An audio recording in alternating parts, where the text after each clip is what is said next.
Welcome to the Champs App podcast, where we help players and parents demystify the world of minor hockey development and recruiting for both girls and boys. On this episode, I talk with Danielle Blanchard, who is the assistant coach with the Yale women's hockey team. We discuss her incredibly successful playing career as a four-time All-American at Plattsburgh State, her coaching journey from Division III to the Ivy League, and her recruiting advice for players. I really enjoyed this conversation with Danielle, and I hope you do too. Before we get to our guest, if you enjoyed this episode and want us to keep making more of them, please share it with teammates and friends. You can also subscribe, like, follow, and even better, it would be great if you would leave us a review. Now, let's drop the puck and get to the show. I'm very excited to have on the Champs App podcast, Danielle Blanchard, who is the assistant coach with the Yale Bulldogs. She's originally from Newmarket, Ontario, and she is a two-time Division III national champion and four-time All-American at Plattsburgh State. She also was inducted in 2019 into the Plattsburgh State Athletic Hall of Fame. She played one season of pro hockey for the Burlington Barracudas before moving over into the coaching realm. And she returned to her alma mater at Plattsburgh, where she coached for 6 years as an assistant coach and won 5 Division III championships. And then for the last 2 years, she's been an assistant coach at Yale. Welcome to the podcast, Danielle. Hi, thanks for taking the time to have me. Great to have you on the podcast. So as we do all our guests, I'm going to ask you about your hockey history and tell us how you got into playing hockey as a kid. Yeah, absolutely. Well, I'm from Newmarket, Ontario, which is about 40 minutes north of Toronto. And I mean, growing up in that area in general, it's just a great, positive, athletic community. York region, it's the region Newmarket's in. It's just known for producing athletes at, in different sports and different areas. But obviously, hockey, being Canadian is kind of what you grow up in. You grow up in that culture, and there's rinks on every corner of and even if you have to travel, it's maximum 20 minutes sometimes. So I was going to ask you if you had a rink. I was going to ask you if you had a rink in the backyard, because you're pretty far north, where you probably had a lot of land in your area. Yeah, I mean, I did. We definitely had a pond. I was lucky enough that my dad, when we'd go to his place on the weekends, we had the outdoor pond. So that was great. But lived with my mom growing up, and she lived right in Newmarket, which is a small city. So great. But there's outdoor rinks. So we were able to just pretty much go up the streets, and we'd get dropped off sometimes at the outdoor rink and just play all the time as kids.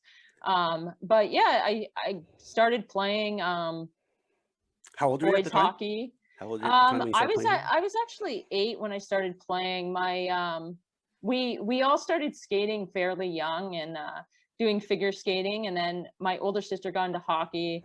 My younger brother started playing, and I'm actually one of 5. And then my other sister, they're twins, my brother and sister, got into it. So I was kind of the last one, which is kind of funny. And then my younger brother, but he's a little bit younger. So I was 8, started playing, and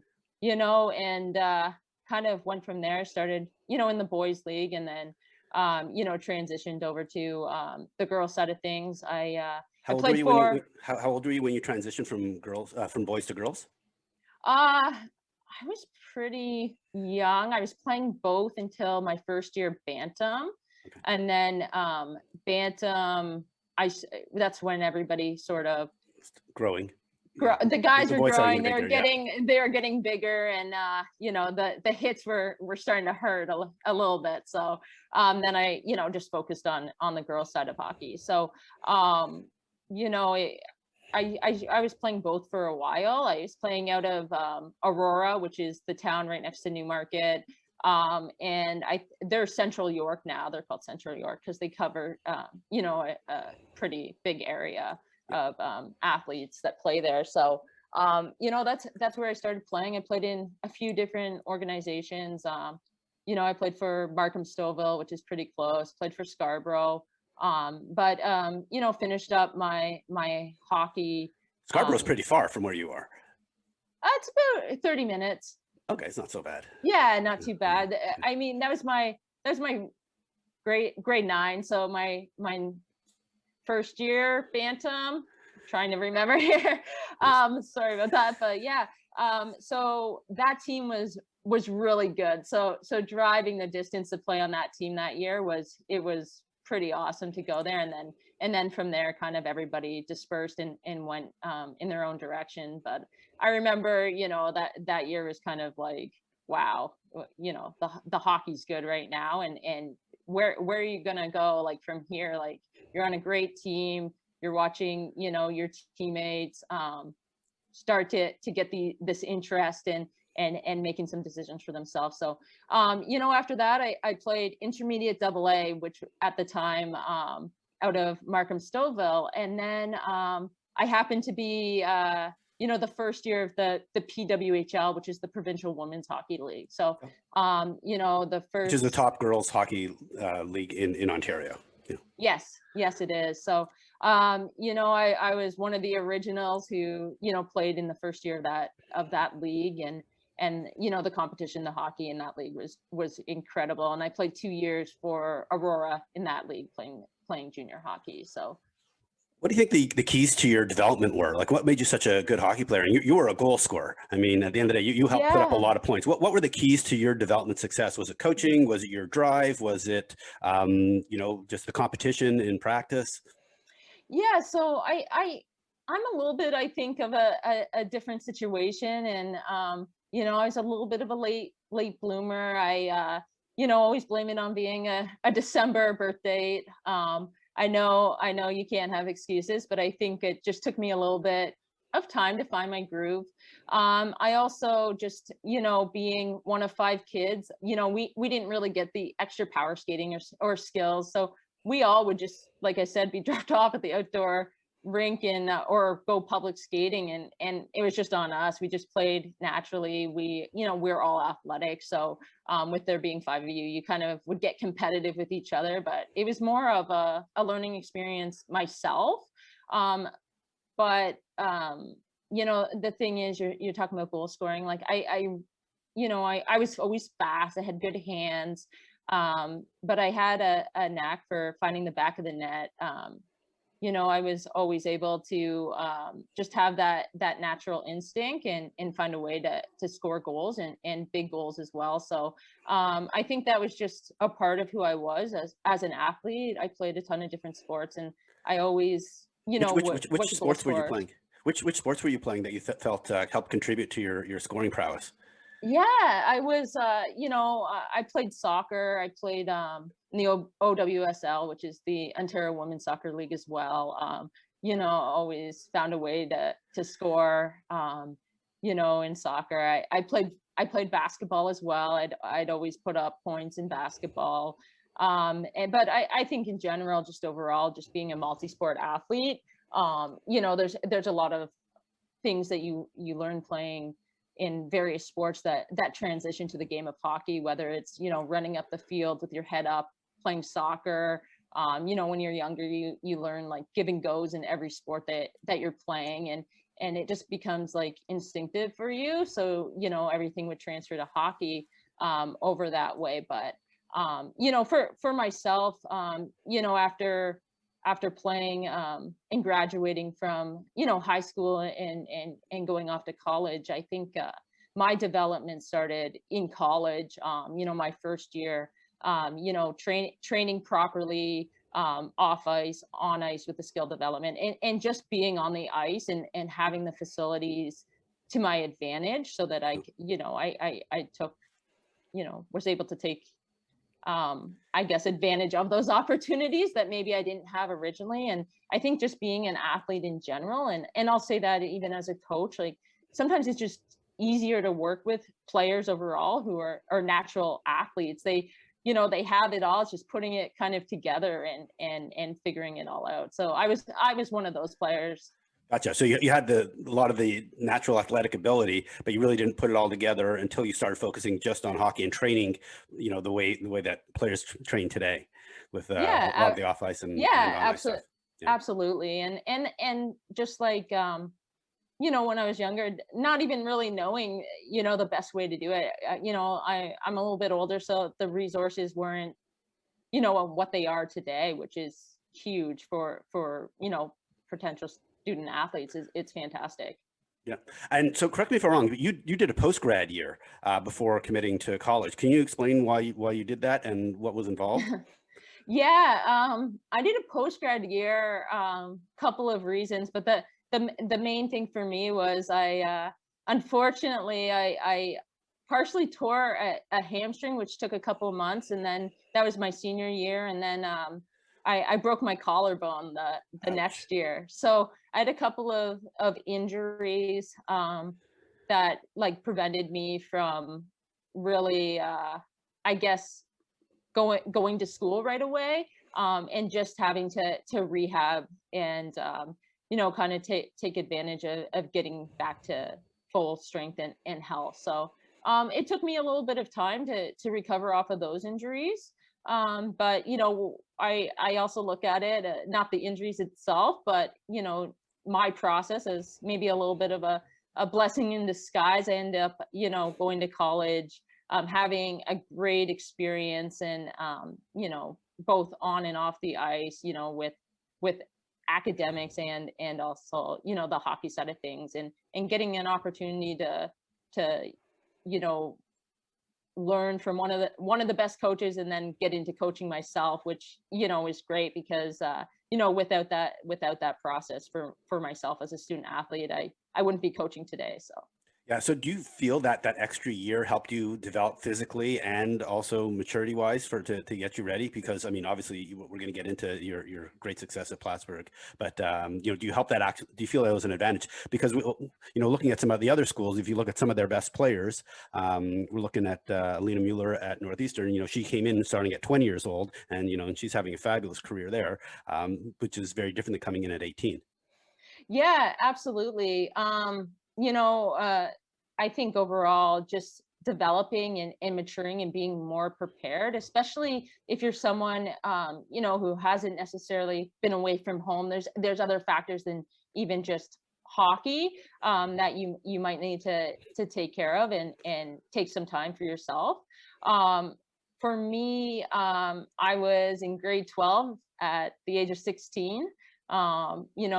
Graduating at 17, I would have been at college, as a 17-year-old in the US, Oh, so moving you were away young to from begin home. with. Yeah. Yeah, so I was young to begin with. So I think the plan always was to take an extra year, just for my own personal growth, and like you said, maturity, and just I hate to, I always say it, I'm a little bit of a late bloomer that way. So just really growing myself. So I think for me, that was the main reason. And then of course you throw in the injuries, and then the development, and that whole piece as well. And I think every athlete's going to be different, every student's going to be different. So you really got to do what's best for you, um, you know as not only an athlete, but a person.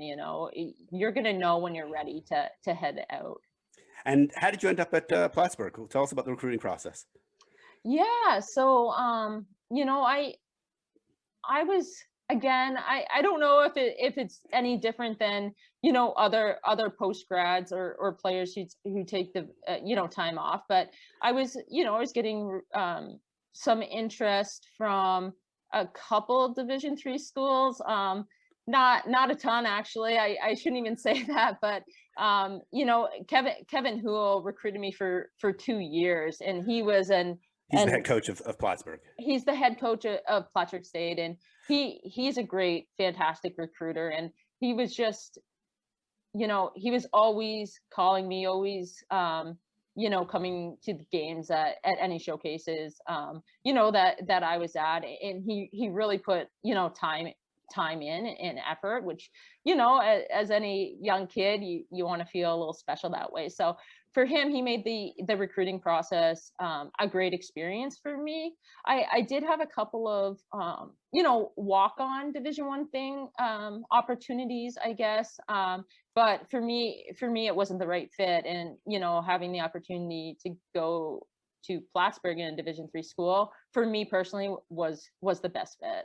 Yeah, so one of the things that I've talked about with other coaches and other folks on this podcast are, playing Division One and then, maybe sitting in the stands or being playing a role player, being a role player versus playing Division Three and then, playing on the first line and being, one of the leaders of the team. And your last 2 years, you were the captain. To talk about those kind of that decision and that trade-off between, the level that you feel that you want to be playing at. Yeah, I mean, again, it depends on, what is best for you, whether, you're choosing a school based off of academics or what you want out of your college experience and obviously your future and career and all that. So, um, you know, for me as a player, I think just going to a Plattsburgh really helped me develop as a player because I was playing in every situation. I was on the ice a lot, got a lot of ice time, but I also got to play in different situations that maybe you wouldn't get to play, on a Division 1 team.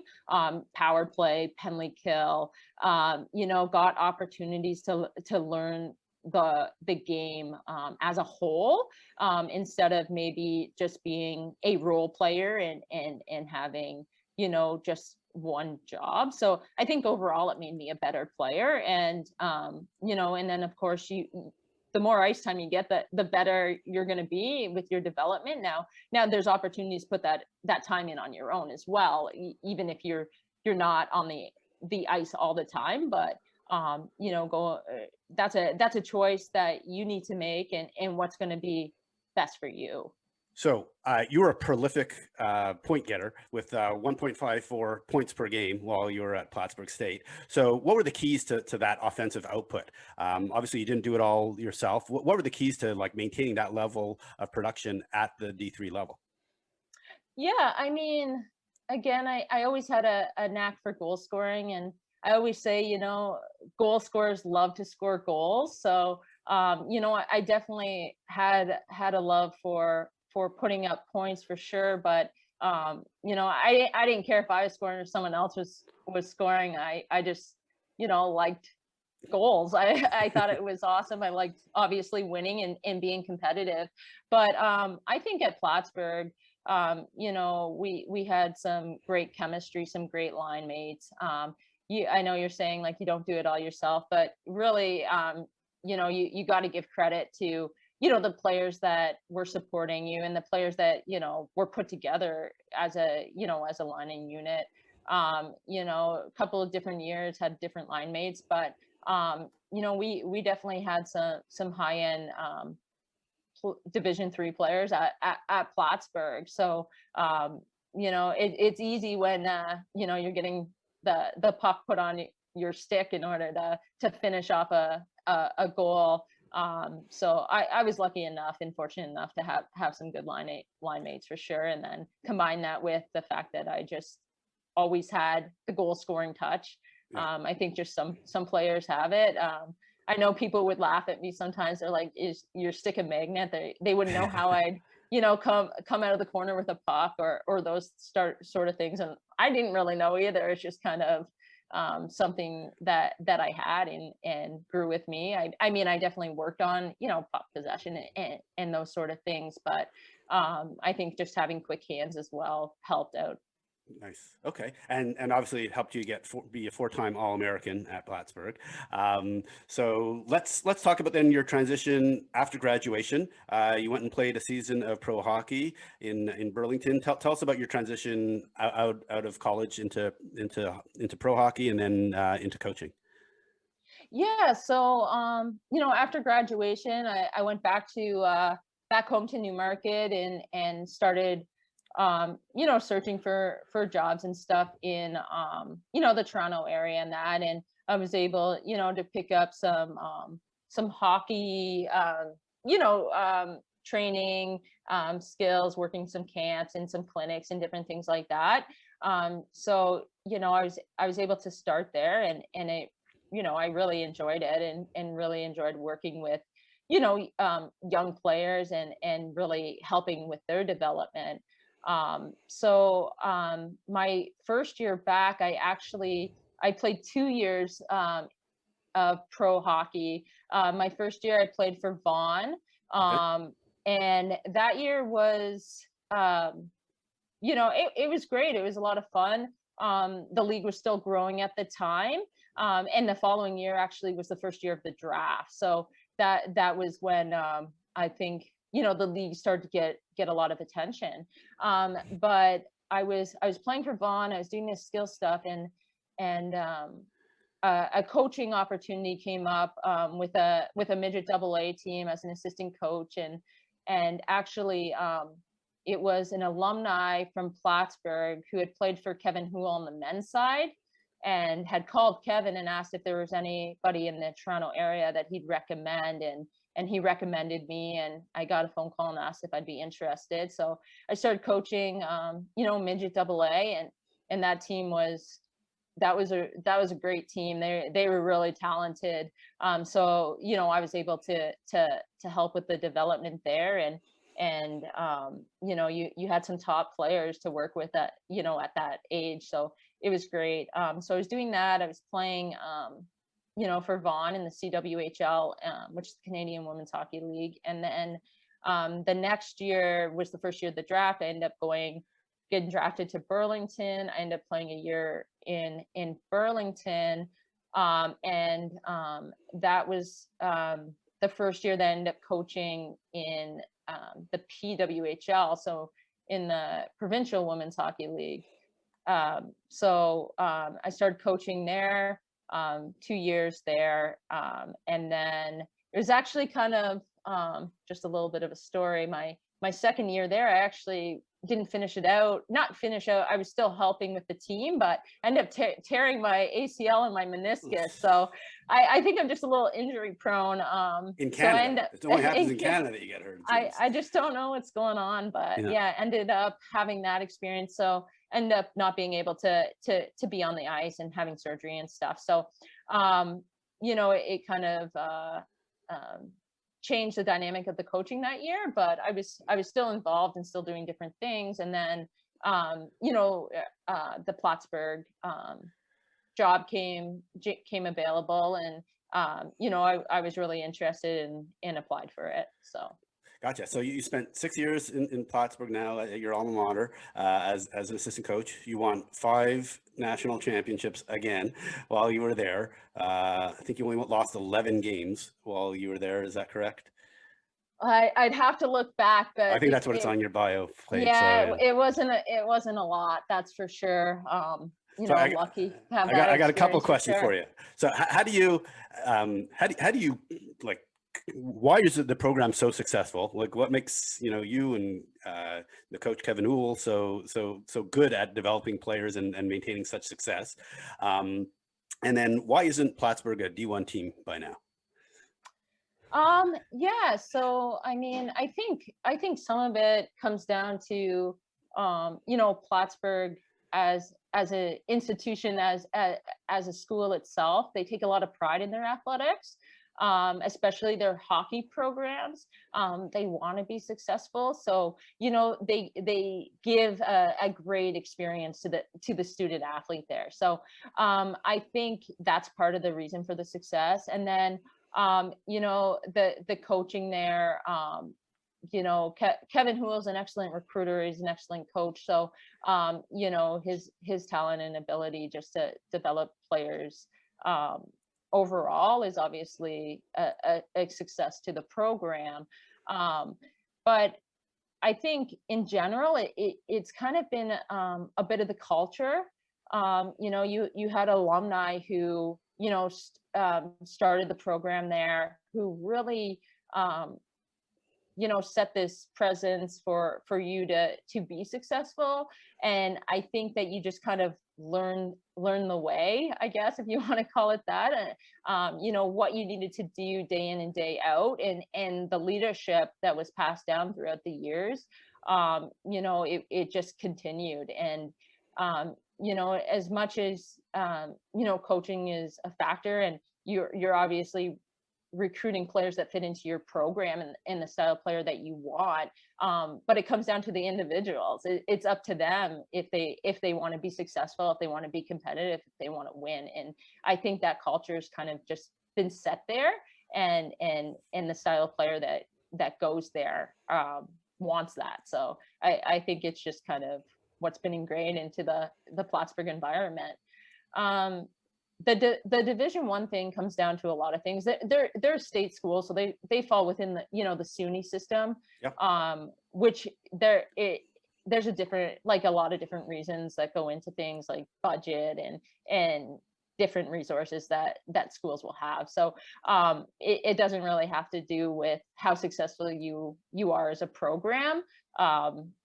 There's a lot of different factors that go into that, and I don't have enough insight into that. I could touch on a couple of things, but I don't know the overall. Yeah, no, just looking at some of the numbers though, like I from what I can tell, the Plattsburgh program is actually better than a handful of the D1 programs in terms of the quality of the product that they put on the ice. So obviously they would probably even be competitive at the D1 level as well. So that's why I'm just curious, especially with several new schools moving up from D3 to D1, if that's something that would be considered by Plattsburgh. But I understand it's not just how you play on the ice that matters in terms of the factors that go into that decision. All right, so tell us about your transition to Yale and why you moved over to Yale a couple of years ago. Yeah, absolutely. I think for myself, it was a bit of just some personal growth and some professional development. I was lucky enough to know Mark Bolding and to have coached against him, for all 6 years. He was a Division III coach as well at Norwich University. Is that correct? Yes. He was a Division III head coach. And so we knew each other fairly well. Would always see each other on the, out recruiting and do camps and showcases and stuff like that together. And then obviously we also played some games against each other. So you get to know other coaches pretty well. So we had 6 years of, kind of getting to know each other through that line. So, for me, we actually, it was kind of funny. We were at a showcase and it was right after, Mark had got the job, and he was just talking to me and he's like, would you ever consider like going Division I? I was like, maybe, like, what do you like, let's talk. What do you mean? So, I obviously had to see what was best for me. Because I did have a passion for Division III. I was a Division III player. I just coached Division III, but at the same time, I wanted to better myself. I have goals as well, and I wanted to reach those. So and after doing my own homework and research on the Yale program and where Coach Mark wanted to take it, I thought that'd be a good fit. For many reasons. I thought the transition would be great. The schedule with the Ivy dates were similar to a Division III schedule. So I thought that was going to be, great for my transition. A little less games in the Ivy League than some of the other games schools. And just being used to kind of the preseason and the postseason and how everything, went together. And then, also financial aid based school. Division III also is. So having that knowledge and background and then transitioning into the Ivies, I thought that would be good for me as well. You're not going from a financial aid based school your first year into, a scholarship school.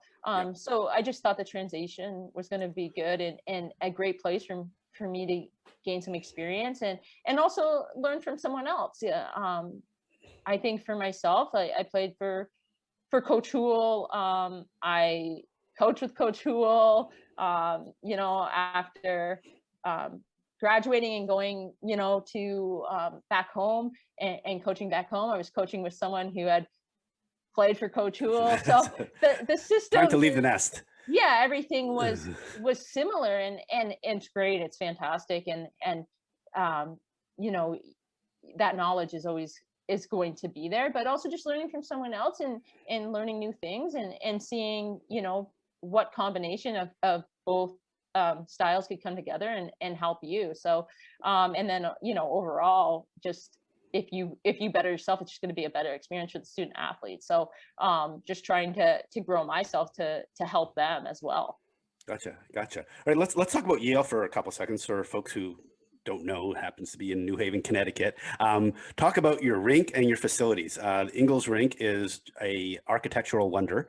It's pretty neat place to play. I believe the nickname is the Yale Whale. So maybe you can just talk about the arena as well as the facilities that you have, since I believe the women's locker room and the athletic facilities were actually added on afterwards, the workout area. So Yeah, absolutely. I don't know a ton about the history of the construction and stuff like that, but the architecture is amazing.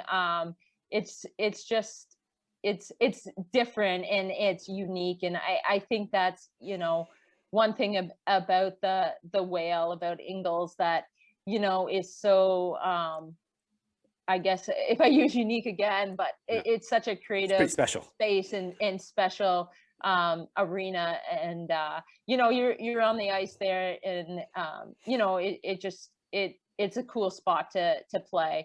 The locker rooms and that side of things, the facilities added on later. I'm not 100% sure the dates of that, but it's a great space. It's a great space for both the women and men's team, and for them to interact, and it's a great environment that way. Great. And then let's talk about the school, obviously Ivy League, and there are no scholarships. So maybe you just want to talk about, how things work financially for players and the timing that they have in order to complete their degree. For folks who aren't as familiar with the Ivy League and they haven't listened to the episode with Kara Mori for some reason from Princeton. So go ahead. Yeah, absolutely. So so the Ivy League doesn't offer any athletic scholarships. They also don't offer any like merit scholarships, any academic scholarships. So everything is based off of financial aid, and that's based off of your family's financial need. That's something that we as coaches don't deal with. Everything's run through the financial aid administration. So they're the ones that help with that financial aid package. But what's great about it is need based. So it really depends on the family and what's going to work for them as a whole. So one family, different packages, you can't really predict what it's going to be. You just kind of have to go through the process and see if it works out for you. I think, it's great to some degree. You don't have to worry about the scholarships. Like I said before, coming from Plattsburgh, it's nice overall where it is what it is, and and you don't have to worry about that side of things. So Gotcha. good. Yeah. And moving now into the hockey side of things. So on top of being in the Ivy League, you also compete in the ECAC, which is not an easy division to be playing in. So talk about how hard it is to play against Clarkson and Cornell and Princeton and all these amazing top teams and competing at that level, especially with the the new leadership over the last 2 years. The plan that you guys have to be able to compete at that with those top end teams. Yeah, I mean, absolutely. The ECAC is extremely competitive. Every night's a grind. Every team's coming in, whether you're on the road or they're coming in to play you. It's going to be a battle. It's going to be a fight. It's going to be intense hockey. So I think overall that's what you want. You want to have those games that are back and forth, and where your players have to really fight for the win as well, and because I think that just helps to show their competitiveness, their intensity, and also helps them overcome some adversity out there as well, so which is important. I, as a coach, I want to playing the best competition, and having our team play against all the top teams. It's only going to help for their development and their growth as well. So I think it's been great. For us, I know you just said taking over the program and kind of coming into this league. I think, we're Cornell's competitive, Princeton's competitive, Harvard's competitive. Why not Yale? Why can't we be competitive? And I think that, we showed that last year. We can be competitive. You had a very good first year as a new coaching staff. It was probably, I think you're the most wins that you've had in, if not ever, but in many years for sure. Yeah, definitely. It was, the most wins that they had. And especially, the seniors leaving, they got to leave on that high end of having some success, with making playoffs and just winning, more games than they had in the past. So I thought that was great for them. But yeah, I mean, you have to battle, you have to fight, you have to earn it. But yeah, I think it was great overall for the entire experience. And what are the changes that Mark, yourself, and Grant, the third coach, have brought to the organization, to the program to kind of take it, to the next level?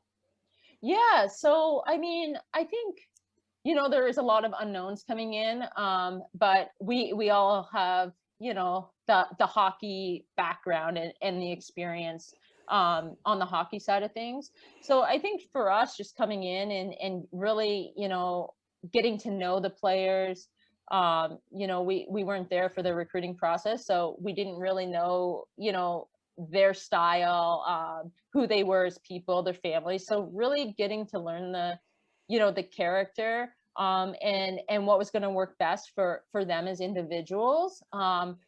What certain communication styles, certain leadership styles, or even coaching styles might work for one player but doesn't for another. So I think for us, that was kind of the first thing. And then we were trying to maybe rebuild the program a little bit, change certain things like the culture of the team, change their image. And when I say that, I mean more their identity, like who are we, who do we want to be, as a team, what are our goals, and trying to get everybody to be on the same page of what those were.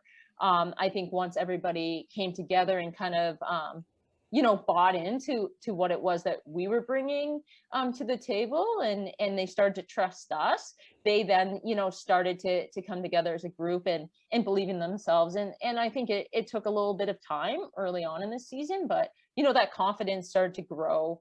They felt more comfortable on the ice. They got to know us better, and that trust started to grow. And I think that was important. Yeah, and you're one goal away from advancing past Harvard last year in the best of 2 out of 3, and losing unfortunately in overtime, which was your last game, unfortunately, that you've played.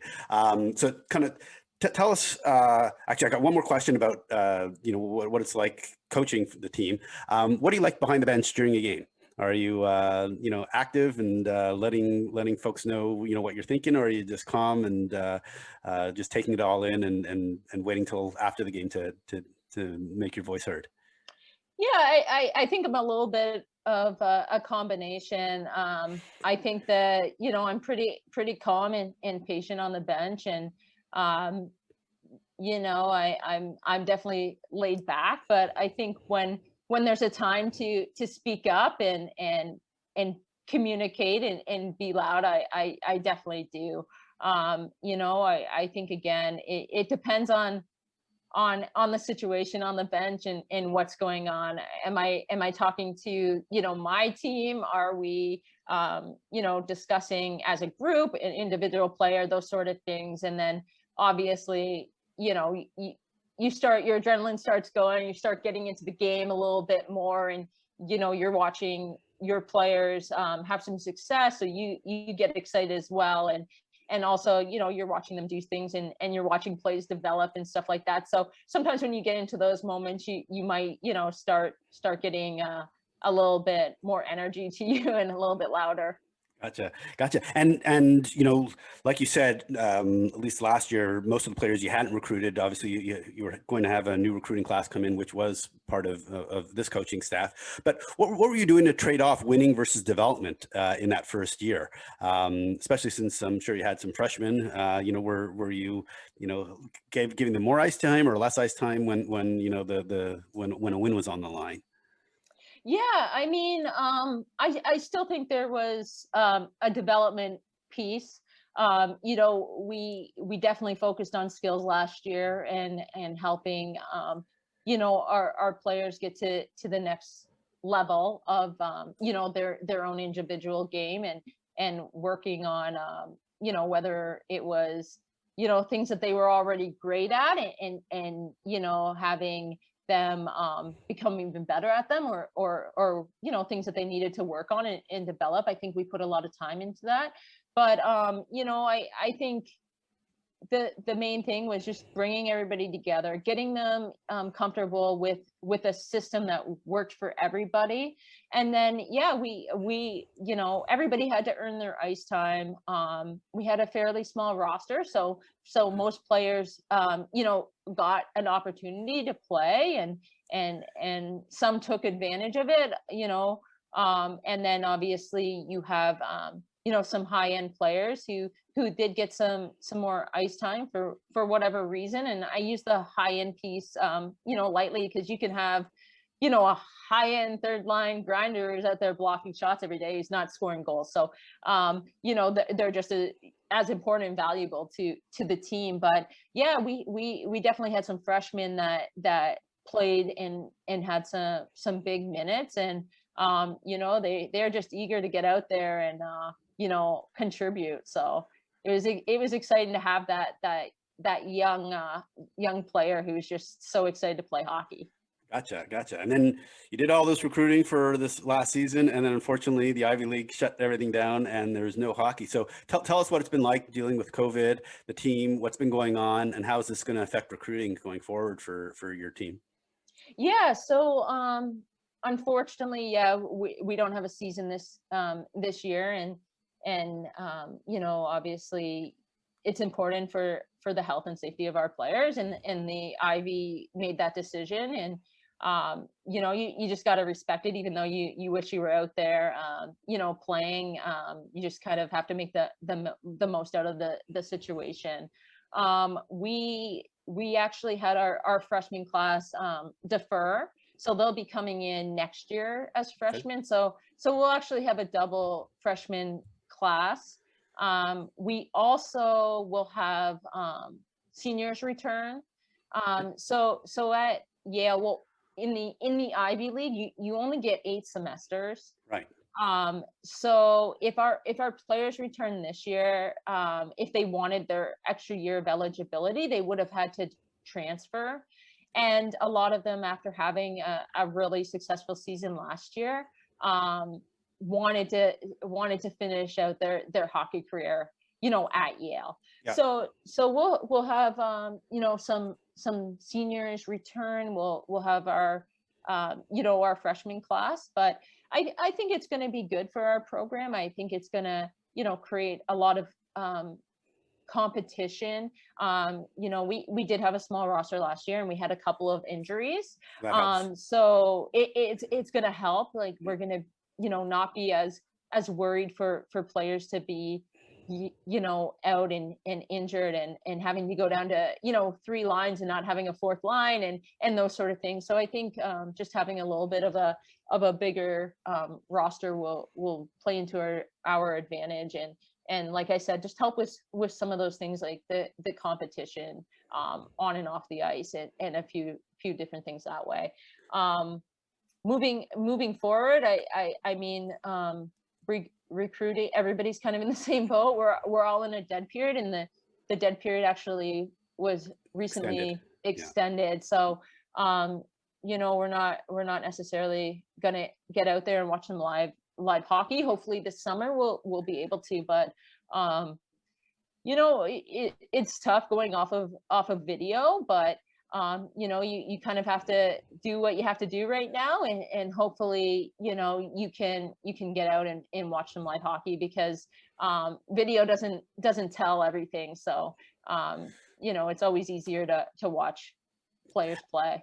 So at a macro level, because you're going to have 2 incoming freshman classes and some seniors sticking around, will that likely impact the numbers at the Ivy League level for the 2022s and maybe even the 2023s?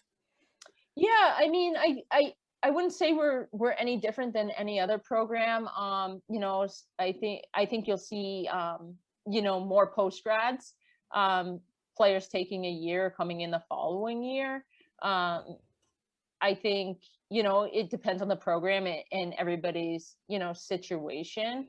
But yeah, I think it's gonna affect the numbers for a couple of years at least. There might be bigger rosters. You might have one or two extra players that you weren't counting on, but hopefully here, eventually if you have the right players and you won't have to bring in as many and you can get those numbers back down. Gotcha. So a couple more recruiting questions.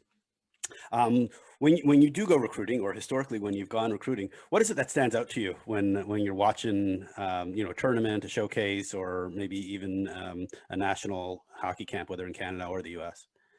Yeah, I mean, I think overall, can the player skate the game? I think skating is really important.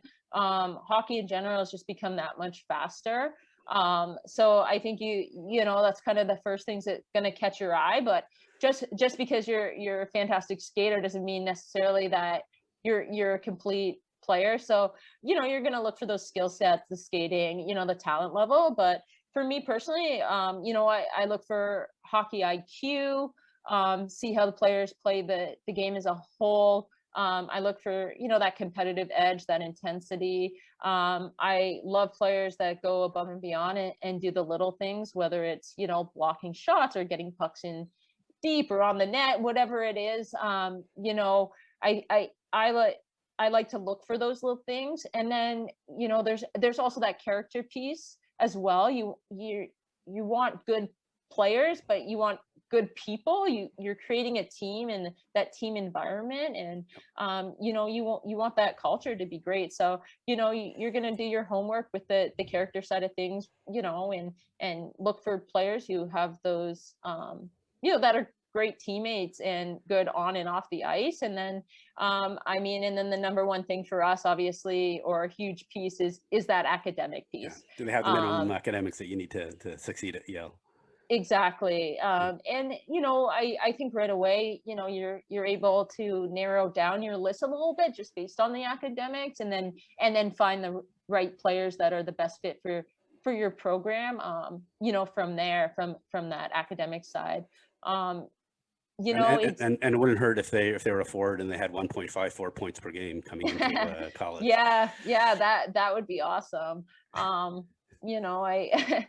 I think there's a lot of players out there. I think actually athletes in general, well, women's hockey players will say, like, they strive to be the best on the ice, off the ice, in the classroom. You'll see, players all the time that have high academics because they're just high achievers. They want to be the best at everything they do. So it's not, it's not that hard, and not that you can obtain it for sure. It's doable. So gotcha. So related to that, what advice do you have for players or parents who are, going into the process right now? Folks who didn't have any last year, or just starting this year, where they're going to be entering their junior year. What's your advice to those players and parents? Yeah, I mean, I think just continue working hard. Obviously, school's a little different right now, so make sure that you're taking advantage of your grades and really preparing that way. But everybody's in the same situation. So just be patient, trust the process.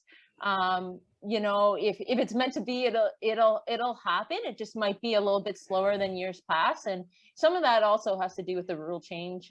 You can't recruit that young player anymore, which actually is kind of great and fantastic, because I think it gives them more time to actually evaluate where they would like to go. You're making a commitment for 4 years, so you want to make sure that you're making that informed decision and finding the best fit for yourself. But yeah, I just think overall, just be patient and take care of yourself. It's a lot going on, and everybody's kind of in the same situation, but just make sure you're working hard, staying on top of things, and physically, mentally, just making sure that you're doing things that are right and beneficial, and I guess just taking care of your own health.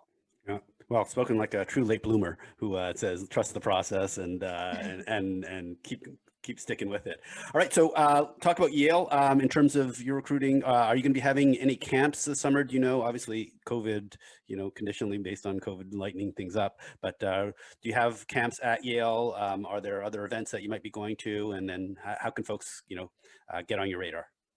Yeah, I think that if when the dead period gets lifted, I think we'll be at as many events as we can be, just like all the other coaches, getting out and watching some live hockey.